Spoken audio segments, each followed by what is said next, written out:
I met Judy at my buddy's birthday party in Chicago. The apartment was loud with laughter and celebrations. She caught my eye from across the room, tilted her head, and gave me that slow smile that said she knew exactly what she was doing. We started talking, and within 10 minutes, I was hooked. She worked as a content creator, also laughed at my dumb jokes. For the first couple of months, everything felt electric. We spent weekends together. I thought I'd won the lottery. The first time I noticed something off was at the rooftop bar in Wicker Park.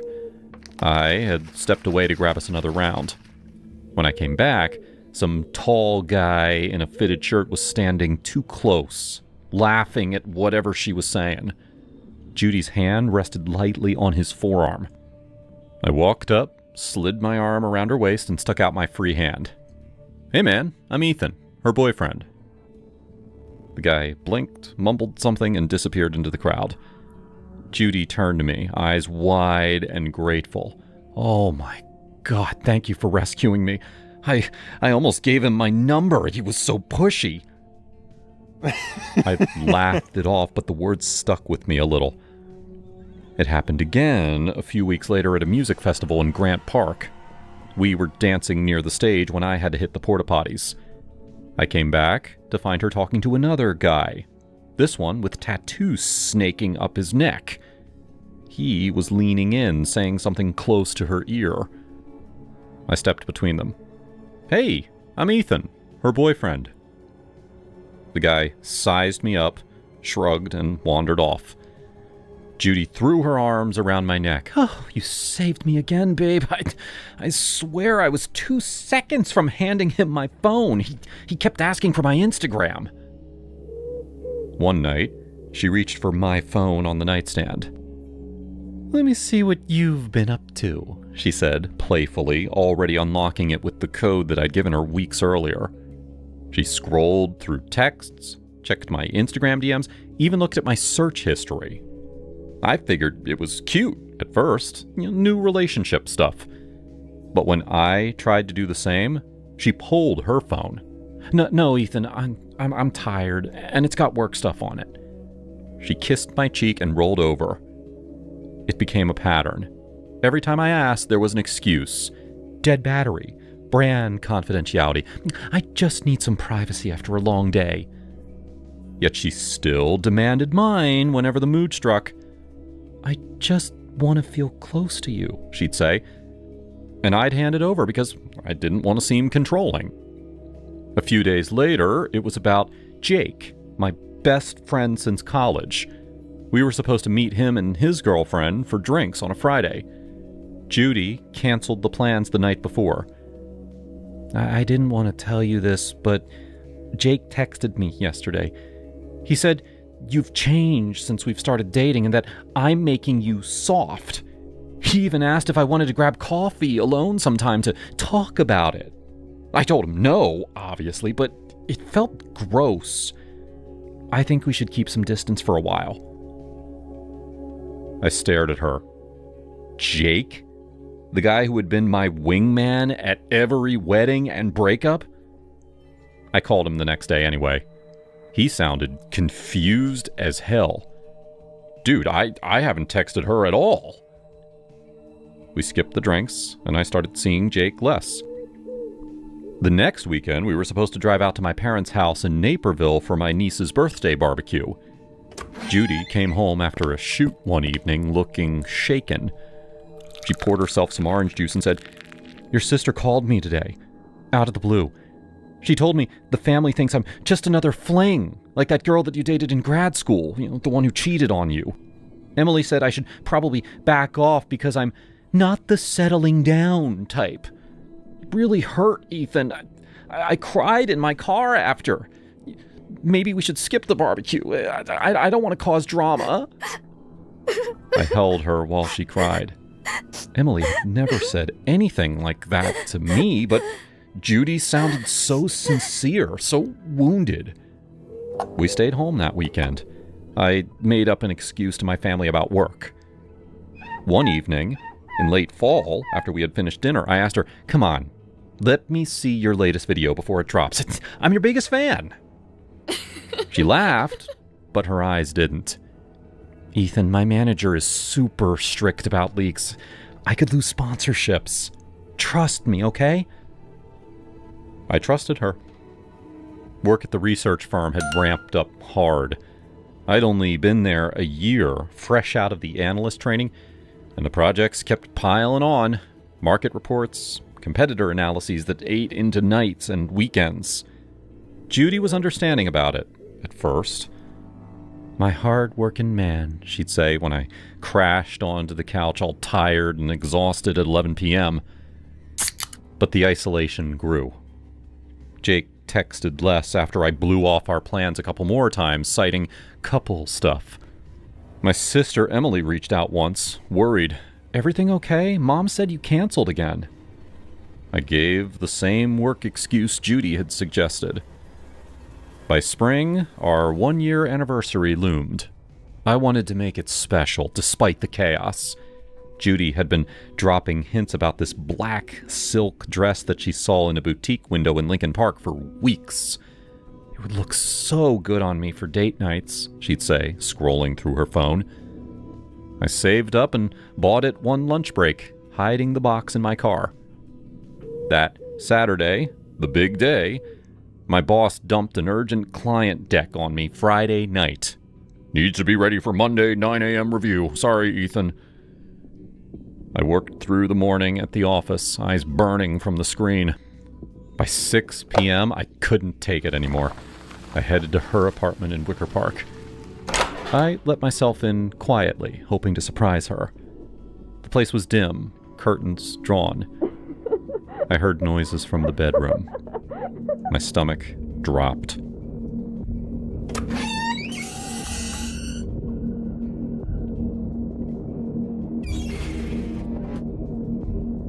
Time froze for a second. Then rage hit. What the hell? I yelled. Judy's eyes flew open. The guy scrambled. Whoa, dude! I lunged at him. He bolted through the living room, me right behind. Get the hell out! I shouted, knocking over a lamp in the chase. He made it to the balcony door, flung it open, and without hesitation climbed over the railing. We were only on the second floor, but it was high enough. He jumped. I leaned over. His boxers had snagged on a branch of the tree right below. He was hanging there, legs kicking, yelling for help. Help! Help! Get me down! He dangled for what felt like forever. An hour, at least, while neighbors started gathering and someone called the fire department. Back inside, Judy stood there. Ethan, it's not what it looks like. He just came over for a shoot collab. This was all professional. What? Judy! On our anniversary! My voice shook. She started crying. Like I said, that this was all for a brand collab. Also, if you'd been here like you promised, this wouldn't have happened. You're always working, always canceling. You made me do this. I couldn't believe it. I made you? You're blaming me. You don't understand the pressure I'm under with content. Guys hit on me all the time. You're never around to protect me anymore. I'd had enough. The months of lies about Jake, about my sister, the phone checks only one way, the way that she'd turned me against everyone who cared about me. The sound echoed. She gasped. Stay there, I said coldly. I pulled out my phone and started recording. Look at you. This is what you are. I panned the camera over her pathetic state. And then I went back to the balcony and I filmed the guy still hanging there, cursing and swinging. Sirens were approaching in the distance. I posted the clips right then, raw, unedited. First, to my Instagram story and feed with a caption. 1 year with Judy. Happy anniversary. This is what she was doing while I worked to surprise her with the dress she wanted. Then, I uploaded the longer version to YouTube as my girlfriend's anniversary surprise. Within minutes, views skyrocketed. Comments poured in from friends, strangers, her followers. A lot of them called me a monster for the slap and the video. I was shocked. They tore into me for filming it all and blasting it online. "Abuser," one woman wrote. "You're a pig for creating all this scene," another said. My hands shook as I locked the screen. Down on the street, the firefighters had the guy down from the tree by then. He was cursing while neighbors filmed on their phones. The police showed up minutes later, lights flashing across the Wicker Park buildings.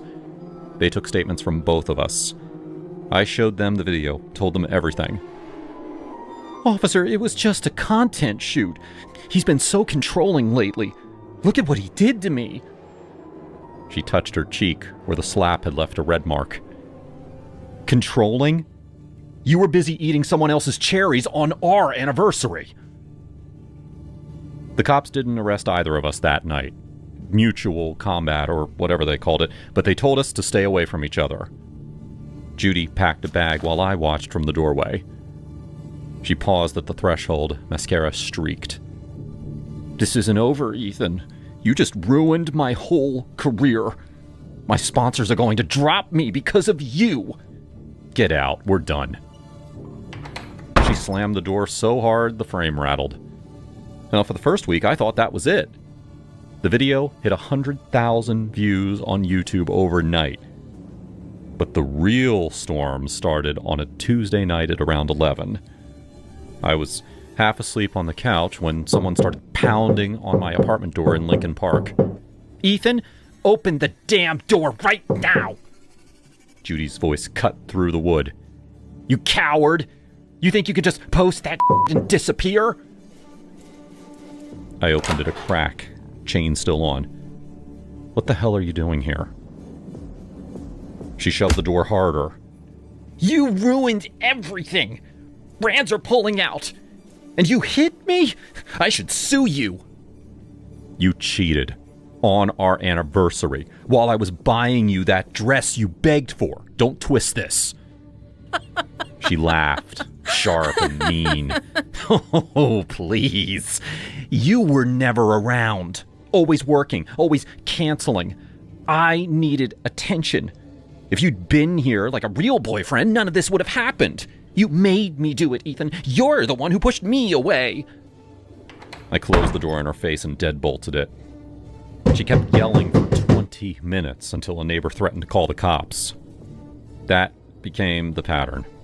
She'd show up random nights, sometimes sober, sometimes not, banging on the door, screaming through the mail slot, "You're pathetic! No wonder your friends ditched you!" Or she'd text me screenshots of comments calling me violent, and then act all sweet the next day like nothing happened. "Hey, just checking if you're okay. I still care, you know." She played the victim everywhere. I found out later she'd slid into Jake's DMs the same week. Told him I'd slapped her. Turned her into an internet villain. "He's been so jealous and controlling," she wrote to him. "I was scared to leave." Jake, my best friend since college, the guy who had stood by me through every breakup, bought it, hook, line, and sinker. He texted me once, "Dude, what the hell? She says you hit her. We need to talk." I called him right away. "Jake, she cheated on me on our anniversary. I caught her. The slap happened in the moment, yeah, but she's twisting everything. You know me." He sighed on the other end. "She sent me the police report, man, and screenshots of the comments. She's really broken up about it. We've been talking a lot. She gets it, you know? The pressure you put on her." "You're talking to her now?" My stomach dropped. "After she lied about you texting her? After she made me cancel plans with you?" "She apologized for that. Said she was trying to protect me from how you changed. Look, I'm not picking sides, but she's my friend now. You need to get some help. That one hurt worse than the cheating. Jake started posting pics with her. Coffee in Wicker Park. A quick hike along the lake. My best friend, now hers. He stopped answering my calls. She kept chipping away at me in other ways, too. One night, she showed up sober, voice soft through the door. "Ethan, open up. Please, I just want to talk." I did, stupidly. She stepped inside, eyes wide and sincere. "You've always been insecure, haven't you?" she said, sitting on the edge of my couch like she still belonged there. "Remember the rooftop bar? I wasn't flirting. I was testing if you'd fight for me. And you did, but it was never enough. You're not the strong guy you think you are. You're jealous and small. That's why I looked elsewhere, because you made me feel alone." I stared at her. "That's You lied about my sister, too. About Jake. You checked my phone every day, but you never let me see yours." She smiled sadly. "See, there you go again, accusing me. You're the one who turned me into this. Deep down, you know you're not enough for anyone. Not for me, not for your job, not even for your family. They barely call you anymore, right?" The words sank in like hooks. I started believing them a little. I'd stare in the mirror some mornings wondering if I really had been too controlling, too absent. Another time, after she had screamed at me from the sidewalk for 20 minutes about how I'd destroyed her brand, she texted the next day, "You're better than this, Ethan, but you've always been the type to self-sabotage. Remember how you almost lost that promotion last year?" It made me second-guess every decision. I stopped reaching out to friends, stopped going to the gym. Confidence I'd built over years just eroded. Work suffered. I was already behind on the client deck after the anniversary chaos. One afternoon, my boss called me into the conference room. "Ethan, this is the third time this month you've missed a deadline. The analysis you turned in had errors that a first year could spot. And you snapped at Olivia in front of the team yesterday. What's going on?" I rubbed my eyes. It's personal stuff. I'm handling it." He leaned back. "Personal doesn't excuse reckless mistakes that cost the firm clients. We're letting you go, effective immediately." Just like that. Fired for being reckless. I cleaned out my desk the same day. 3 months have passed now. My apartment's quiet most days, but the mess is everywhere. Unwashed dishes, unpaid bills, the black silk dress still in my car trunk. Jake's fully her best friend now. They go to festivals together, post stories laughing like none of this happened. My sister texted once asking if I was okay, but I gave her the same vague answers I used to give everyone. I don't trust my own judgment anymore. Judy still shows up sometimes. Last week, she stood on the sidewalk at 2 a.m., yelling up at my window, "You think you can just move on? I made you who you are." Neighbors called the cops, but she was gone before they arrived. I sit here tonight with the lights off, phone on silent, wondering what the hell I'm supposed to do next. Change my number? Get a lawyer for a restraining order? Move back to Naperville and start over? Part of me still waits for her to knock again, half hoping she'll say it was all a mistake. The rest of me knows the truth.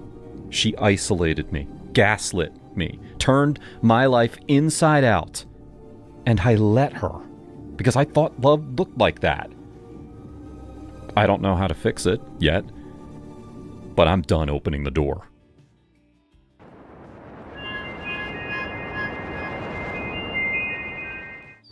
It was one of those quiet, tidy pockets of suburbia where the lawns looked like they were trimmed with nail scissors, and the biggest scandal was someone's Amazon packages getting swiped. Even at 1 a.m, there was a softness to it. Streetlights humming, sprinklers clicking somewhere in the dark. The faint, constant hush of the highway a few miles away, like an ocean you couldn't see. I had stepped out.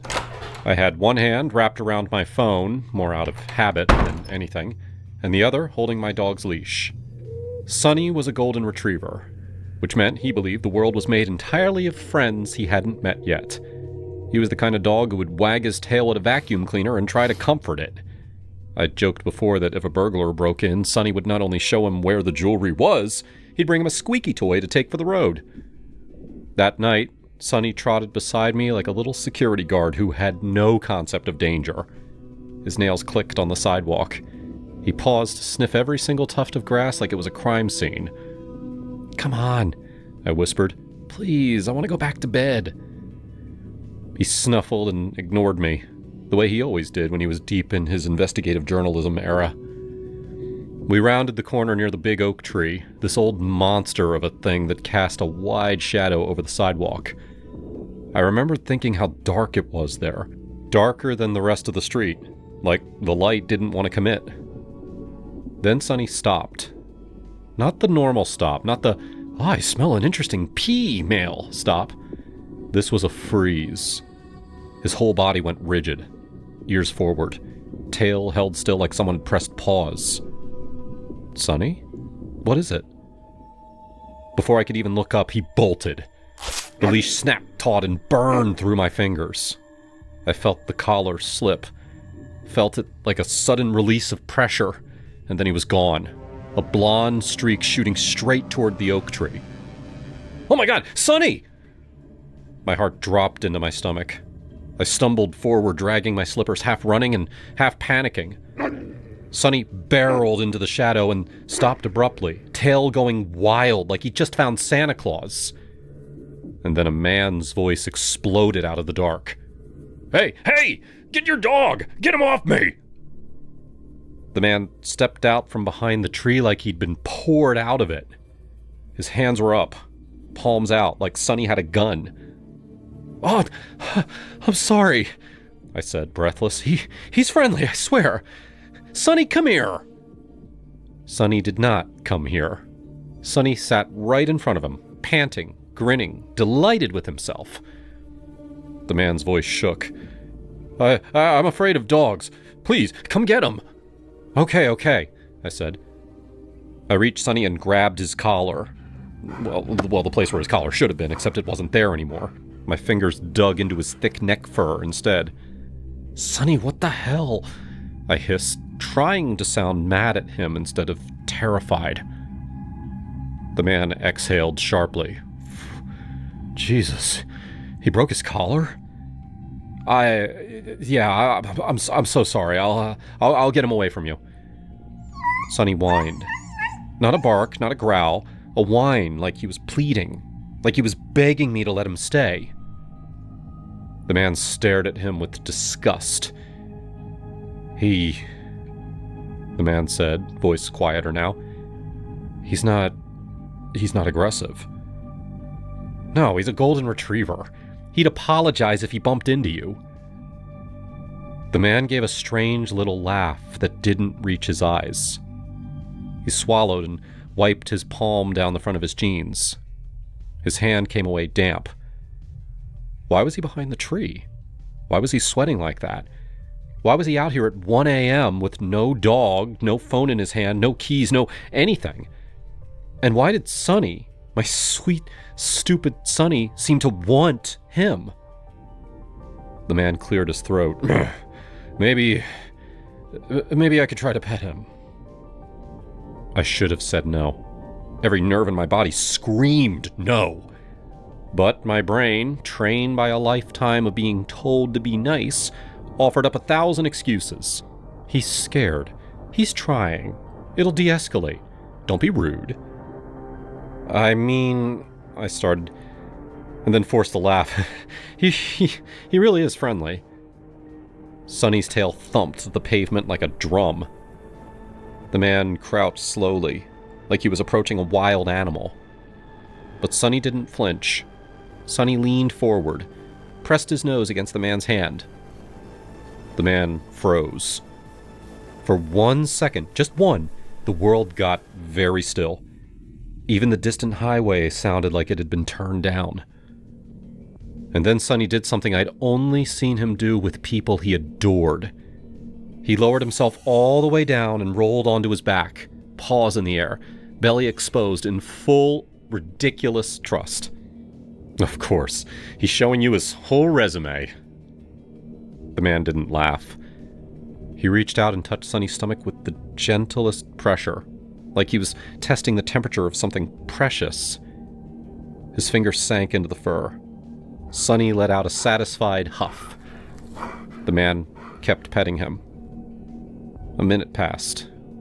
Maybe 2. I stood there holding the broken leash like it was suddenly useless in every way. The man's breathing changed, slowed. His shoulders dropped. His face crumpled in a way I didn't expect. In the streetlight, I saw moisture on his lashes. He had tears in his eyes. "Oh, are you okay?" "I had a dog, a long time ago." Sonny kicked his feet slightly, blissed out. The man's mouth trembled, like he was fighting something inside himself. I'm sorry, I really am. He likes you." The man's hand moved up to Sonny's chest. He scratched the spot Sonny loved, the one that made his back leg twitch. Sonny's whole body relaxed, trusting, offering. And for a moment, the man looked almost human, like he was remembering what it felt like to be one. And then it happened. It was like watching a switch flip behind his eyes. His hand stopped, his head lifted, and he looked straight at me, and the softness drained out of his face as if it had never been there. His voice dropped into something low and certain. "It's awful late for a pretty girl like you to be out here." My stomach turned to ice. I didn't move. I barely breathed. He nodded once towards Sonny, still belly up and oblivious. "Your dog saved you tonight." "What?" I started, and my voice cracked. What do you mean?" The man stood up. For a second I thought he was coming toward me, but he didn't. He simply looked at me, calm now, like he was done being emotional and had put on a different mask. And then he turned and walked away, disappearing down the street as if he belonged there. I didn't chase him. I didn't yell. I didn't pull out my phone. I grabbed Sonny by the scruff and hissed, "Up! Now!" Sonny rolled back over, tail wagging, happy as ever. I didn't care. I didn't care about being nice. I didn't care about being dramatic. I hauled him toward the house, broken leash dragging behind us, slippers slapping the sidewalk. I ran. I ran like the air was chasing me. When I got inside, I slammed the door hard enough that the frame rattled. I locked it, and then I locked it again, even though it was already locked. And then I checked the window latches with shaking hands. Sonny trotted into the kitchen and went straight to his water bowl, thirstily lapping like we had just returned from a leisurely stroll. "You absolute idiots," I whispered, sinking to the floor. Sonny looked at me like he'd solved world peace. I sat there for a long time with my back against the cabinet, listening for footsteps outside, listening for the scrape of a hand on the doorknob, listening for anything. Eventually, my breathing slowed enough that I could think. I called the non-emergency line. I described the man. Tall, sweaty, behind the oak tree, nervous, and then not nervous. "We'll send a patrol. You did the right thing calling." After I hung up, I sat with Sonny and stared at his broken collar on the counter like it was evidence in a trial. I kept replaying the moment the man's face changed. "Your dog saved you tonight." The next day, I bought Sonny a new collar. A thick one, sturdy, with a clasp that looked like it belonged on a climbing harness. I bought pepper spray, too, and a little doorbell camera that lit up whenever something moved. I stopped walking at 1 a.m. I stopped convincing myself that fear was overreacting. Sonny stayed Sonny, Sweet, trusting, dumb as a bag of marshmallows. But I never thought of him the same way again.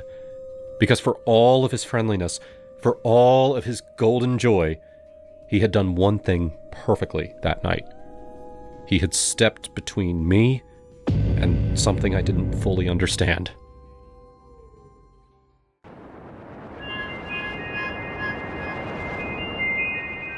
I eased my truck into the driveway of the cul-de-sac on Maple Lane a little after 6, the engine ticking as it cooled. My trash bin still sat out by the curb like it owned the place. I knew Linda was watching from behind her blinds 2 houses down. She always was. 4 months back, I'd closed on this cookie-cutter house right after Lauren and I split for good. She swore the texts from her boss were nothing. Swore that the hotel charges on the card were team-building retreats. I stopped buying it the afternoon I came home early and found her on top of our kitchen island with him. Now it was just me, half-unpacked boxes, and long days at the construction supply warehouse that kept me out until the streetlights buzzed on. And trash day started simple enough. Everyone lined up their bins for the mechanical arm, but Linda lost her mind if they weren't dragged back inside the second the truck rolled away. My shifts meant I couldn't touch mine until evening. She made it her personal mission. The first incident, I found my bin rotated backward with a sticky note. Real neighbors put their cans away. I ripped it off and tossed it. Later I called my buddy Mike. Man, this lady's unhinged. Jake, you just got out of hell with Lauren. Don't engage the neighborhood psycho. I'm not, but she's got everyone scared. I can't magically teleport home at 3. It worsened fast. One evening, my bin blocked my garage door completely. Linda trimmed her hedges across the street, clippers snapping like bones. Something wrong, Jake? She asked, voice dripping fake concern. Just trying to park after a 12-hour shift, Linda. Some of us respect the rules. I let it slide. Then came the afternoon I discovered my bin flipped in the little park, trash scattered everywhere. I spent 40 minutes cleaning while cars slowed to gawk. Humiliation burned in my chest. That night, Sophie came over. She was the woman that I had started seeing a month after the split. Sharp and funny. Rough day? Yeah, crazy neighbor shit again. You should just ignore her, babe, Sophie said. Easy for you to say. You don't live here. The next morning before work, I bought the marine grease. Thick, nasty stuff that clung like sin. At home, I gloved up and coated the handles heavy. I wheeled it out barehanded with protection and left. At work, my supervisor pulled me aside. Jake, that shipment log from last week is messed up. Lauren used to double-check these, didn't she? Mention of her name hit like acid. Lauren's history. I'll fix it. He eyed me. You good? Divorce still messing with your head? Just life. I lied. Pulling onto Maple that evening, my heart picked up. The bin was shoved a few feet, handles streaked. Perfect imprints of small hands pressed deep into the grease. Feminine fingers. A ring mark visible. I imagine Linda cursing, scrubbing in her sink until her skin cracked. I stored the bin and I poured whiskey. Dark satisfaction settling in my gut. Sophie showed up 2 nights later. She looked guilty before she even spoke. Jake, we need to talk. We sat on the couch. I already knew. There's this guy at my gym. It's not serious, but you and I said casual, right? The lie tasted familiar. Same flavor as Lauren's excuses. Casual doesn't mean you lie about where you were last night. Her eyes flashed. You're being possessive. Just like you said your ex accused you of. Get the hell out, Sophie. She slammed the door. I sat in silence. All women are pathetic. Trash day came again. I left the bin clean. When I returned, it sat untouched. Linda watered plants, avoiding eye contact. Her husband, Richard, stood on their porch, staring. He flagged me down as I got out. Jake, wait. I paused. Richard was fit for his age. He stepped close, voice low. Linda's been spiraling. The trash obsession, it's her way of controlling chaos since our daughter left. I'm sorry, man. His hand landed on my shoulder, lingered. If she goes too far again, tell me. I'll shut it down. His eyes held mine a second too long, something odd in them. Thanks, I said, pulling away. That weekend, I found a note on my step. I know what you did. Keep your filth to yourself. Same handwriting. I smiled coldly. The bizarre turn happened 3 days later. Linda knocked on my door at dusk. She looked frayed, hair loose, cheeks flushed. You think you're clever with that grease? She hissed as I opened the door. I leaned on the frame. You think flipping my trash like a lunatic is normal? Her face twisted, cheeks flushed deeper. You ruined my hands, you Richard saw the prints. Everyone will know what kind of man you are. The words landed like Lauren's lies, like Sophie's guilty shrug. All of them. Pathetic. Always testing. I grabbed her arm and yanked her inside before the cul-de-sac could hear. The door slammed, locks clicked. You think you control this street? My voice shook with 4 months of poison. Flipping bins? Notes? Watching me rot like they watched me bleed? Lauren on that kitchen island? Sophie telling me it was casual? You're all the same. Linda's eyes widened. Real fear now, not the fake neighbor concern. She clawed at me. You're insane! Let go! I shoved hard. She stumbled backward over the half-unpacked boxes, skull cracking against the coffee table edge with a thud. She twitched once, then nothing. Silence swallowed the house. For the first time since the divorce, my chest felt light. No more watching. No more rules. I'd cleaned up the chaos they left behind. But what about the cameras? Witnesses?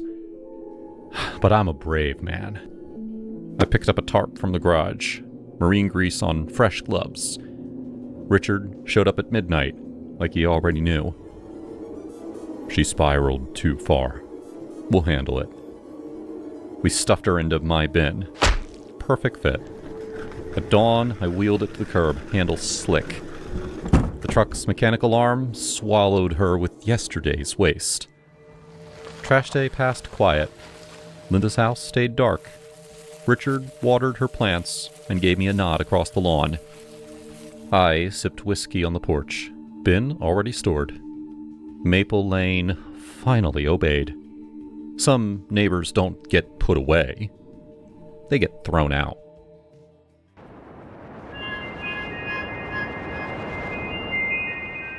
I'm a simple man. I've always desired to live a simple life as a free man and as a prisoner behind these bars.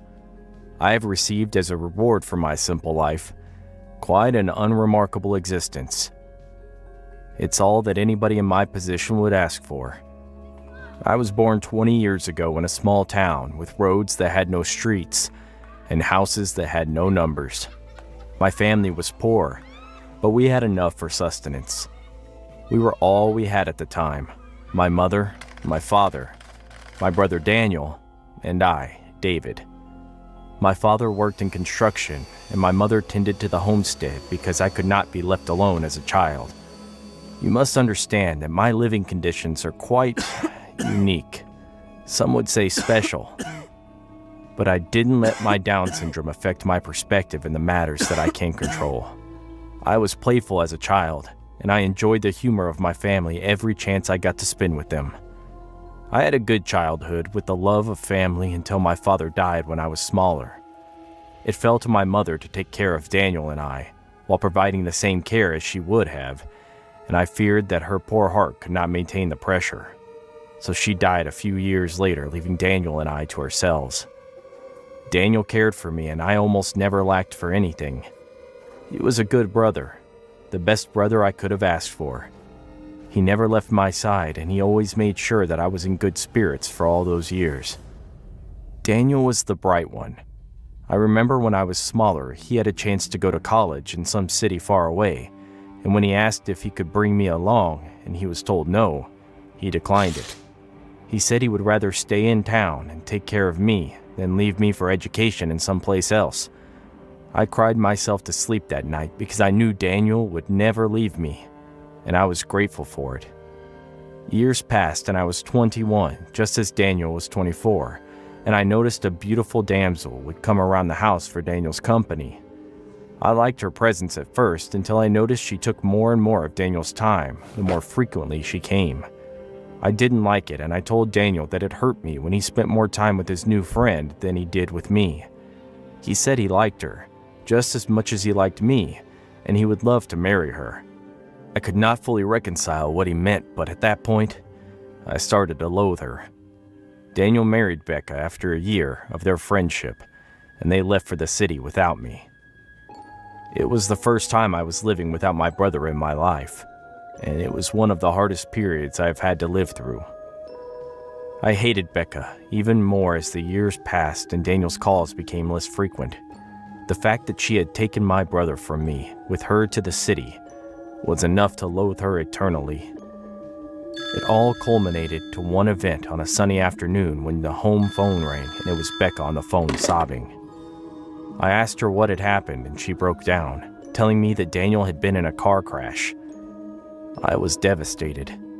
Daniel would not have been in a car crash if she had not taken him to the city. I cried and cussed her.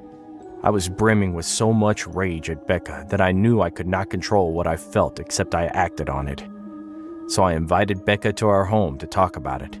She gave me a date that she would be visiting and I made plans. When the day finally came, I was ready. Becca arrived about 10 minutes early, but it didn't matter much because I had spent days meticulously planning what I would do to her. I saw her stand behind the couch in the living room and I livid, suffocating on the terrifying thoughts that were in my head. The sheer gore of my imagination had made it difficult for me to sleep, but I hated her enough that I was willing to live through the horror of it.